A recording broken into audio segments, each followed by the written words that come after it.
Welcome to the Slop Temple. We pray this video helps. You're ready to begin.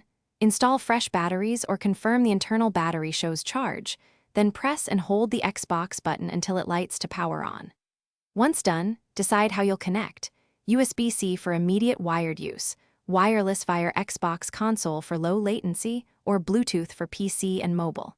Make sure the device you're pairing is discoverable. On consoles, press the console's bind button. On Windows, open Bluetooth settings. This gets you past first barriers, so you can move into configuration and testing. Now configure inputs and preferences so the controller behaves predictably. For console wireless, press the console bind then the controller bind until LEDs stabilize. For Bluetooth, open your PC or phone's Bluetooth list and pick the Xbox wireless controller. Once paired, test sticks, triggers, and buttons in a controller settings or calibration screen. Recalibrate dead zones if sticks drift.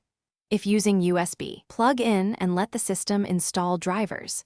Make sure vibration and button mapping reflect your chosen profile before you start gaming. Finish by tailoring controls. Open the Xbox Accessories app or in-game settings to remap buttons, tweak stick sensitivity, and set trigger thresholds so actions match your intent. Then update the controller firmware through the app to fix bugs and improve responsiveness. If something goes wrong, controller won't connect or inputs lag, first reboot the host, repair the controller, swap batteries, or try a known good USB-C cable. These steps resolve most issues. If persistent, mention the one troubleshooting tip. Check firmware and repair before replacing hardware. Thanks for watching. Consider subscribing if we helped you.